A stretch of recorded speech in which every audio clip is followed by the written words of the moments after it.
Welcome back to Western Pennsylvania. I'm going to show two ideas that I have, and the first one pertains to the spark plug wires on the bike. I want them held together but not touching, and I want them up so they're not hitting this cover, because they're going to wear that paint off since I painted them.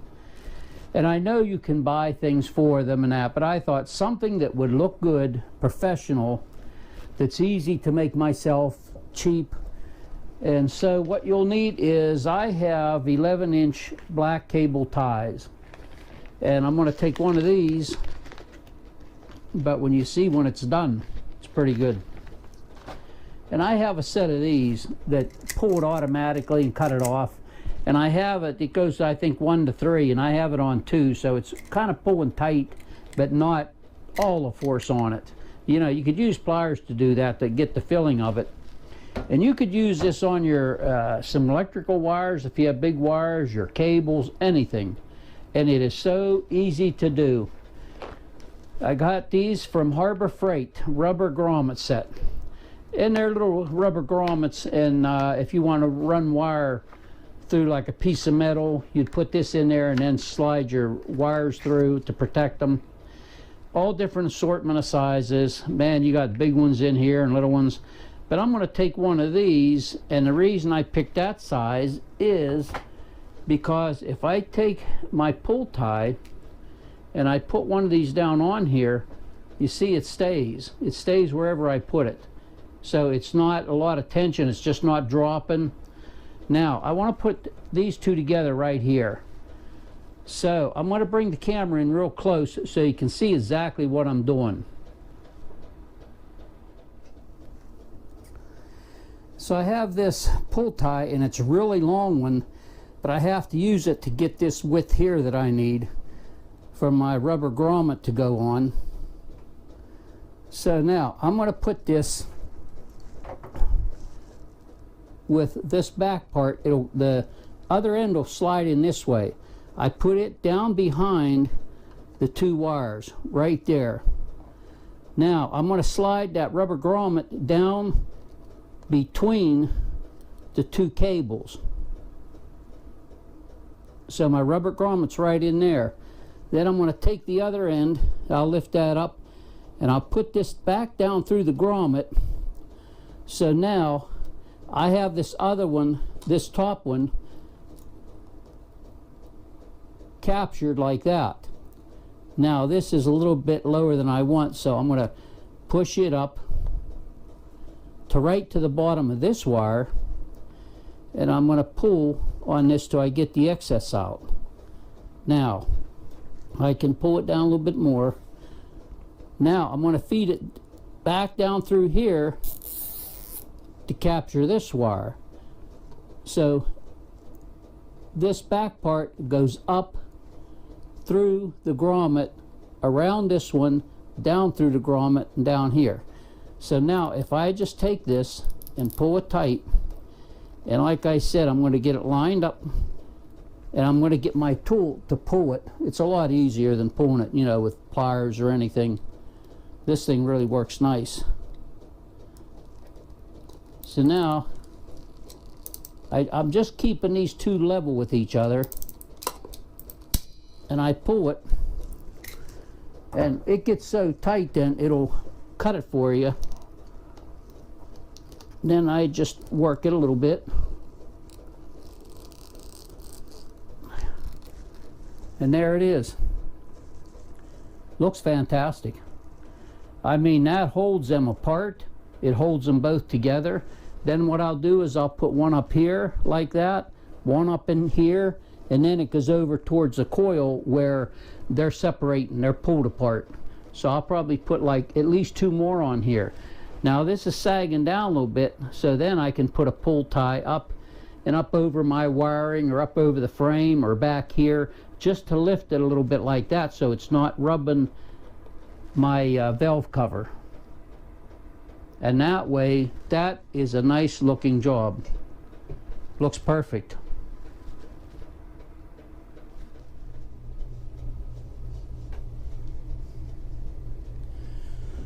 So I'll show putting one more up here.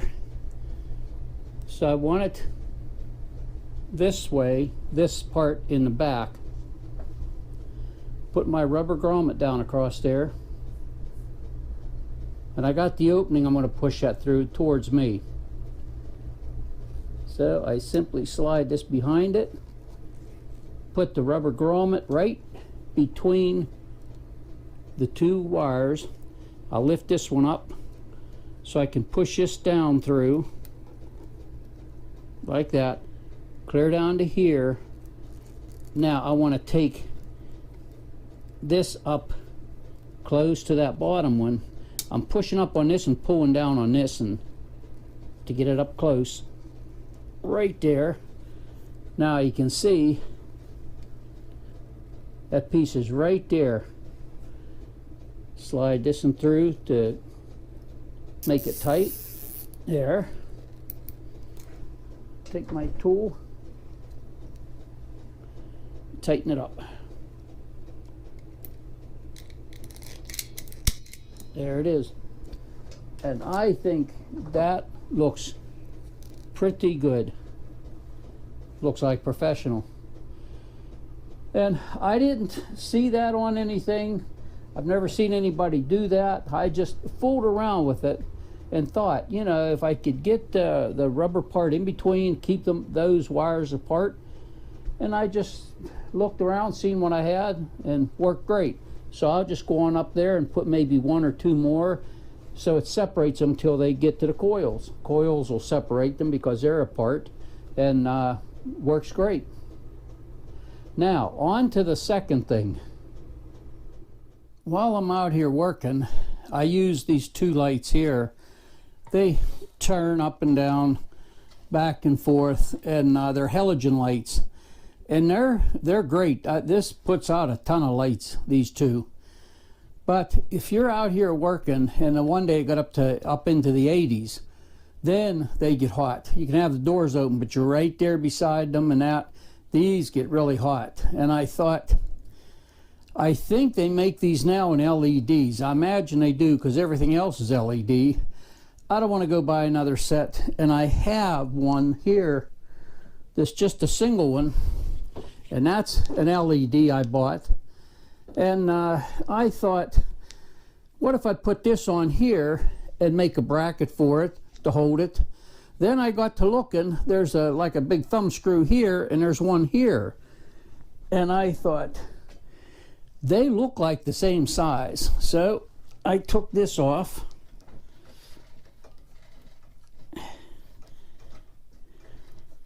And these tops, this light's heavy. I mean, these two halogen lights, man, are they heavy. But I don't want to make it that I can never use them again. I might want them sometime for something. So I simply took that off, put them aside, and I took this one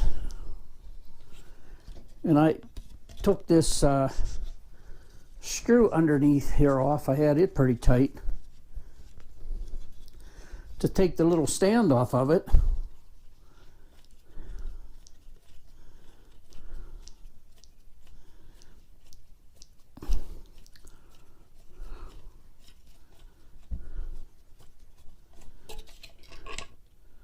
So take the stand off, and I thought, I wonder, well, it's the same thing. Works just the same. So now I have this LED light I can use. It can go, it'll go that far, then it hits right in here. There was a tab across the bottom of this with the name on. I sawed it off. I just put it in a vise. It was just a piece of flat plastic come down with the name on it. I put it in a vise and just took a hacksaw and went right across it and took it off. But if I modify this a little bit, this will turn down. You see, it'll turn up different ways, back and forth, just like the other ones. Then I was thinking, well, if those two are the same, I imagine these here would be the same, holding the two lights on. So I could put that on one side, get another one of those and put over here. Now I got two LEDs. lights that would work. Plus, these probably use a lot more of electric than that other one. But I think I'll be trying one for a while. And if I feel like I really need to, then I'll go to that bar, move them out. But this definitely needs some pieces brought out. It wouldn't take much. Probably put some spacers in here if these are long enough. If not, you can buy these thumb screws at the hardware with pieces. But it just needs brought outward so that this could tilt down, because sometimes you want to look down in something and you want it up here. But it would work just the same. I mean, it would be great. So that, and then you pick it up. This thing's light compared to that other thing. That other thing, I mean, you really got to grab it. But I thought this here, it's perfect. So I put that on there, and I've been using it, and it's been working great. I mean, it gives me a lot of light. It just needs tilted down more. So that was two ideas I had, and I'm still doing the Honda ST1100, and I have that all apart because I wanted to clean. It just looks so bad. And the big headlight unit I took out, and there's a foam gasket around it, and it got so bad. It was the original one. It is nasty. It's thin, it's corroded, and it was taped on. It looked like it had some kind of tape they put on there, double back tape, real good. And it just seals around that headlight unit where the air hits it and goes, so it don't go in. It goes up over the windshield. But this was so nasty looking. I'm like, how am I going to make that? So I marked around it, and to take this off, I had to use Q-tips and a little bit of acetone and put on that, and then keep rubbing and rubbing. Now this is on the plastic. It didn't hurt the plastic. And then I would take one of those green pads for scrubbing, like you use in the kitchen. Some of that I'd put acetone on, and I'd rub it, and it would start coming off. I mean, it took a while, but I got all that off.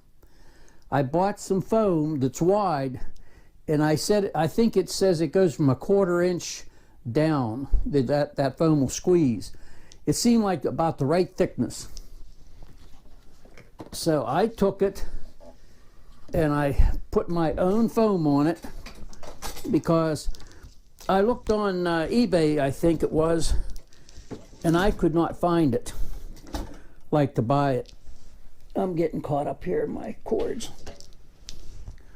But that's it, I did it. And all I did was I took, now that's how wide my foam was here. I put a strip right there. But for this on the bottom, where there's a lot, I put 2 strips, and I had it marked, the old part, with black magic marker. I tried to keep that mark. That's what I went by, and I'd put one there, and then kind of go with scissors and snip it the way it should go.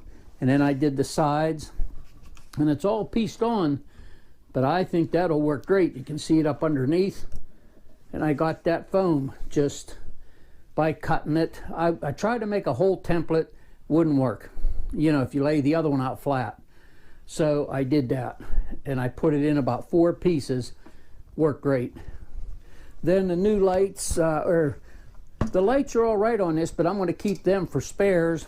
I went, and you can buy the same thing at Walmart. I got the best they have, these Sylvania number 9003. They're white, they go way down the road, they more clarity, more down road, and the color is white. That's what I want. So I bought these 2 to put in now. The 2 old ones are good. I'll wrap them up, put them in the back. If I'm out and one goes out, I can always reach up in there. Of course, on this, you have 2 lights. The Suzuki has the same kind of bulbs, but you only have 1. So if it goes out, it's usually going to be the low beam, because that's what you use the most when you're driving. And that's even on in the day. So the low beam goes first. Well, to get home from someplace, you can't do it because you got your high beam on all the time. People are going to be, you know, blinking at you and stuff. So I always carry one in it. But this, I'll just put the 2 back there. And with 1 headlight, I should be able to get home. So that's where I'm at on this thing. I'm ready to put the radiator in and start really finishing it up, and I'm cleaning all the parts as I go. So, have a good day.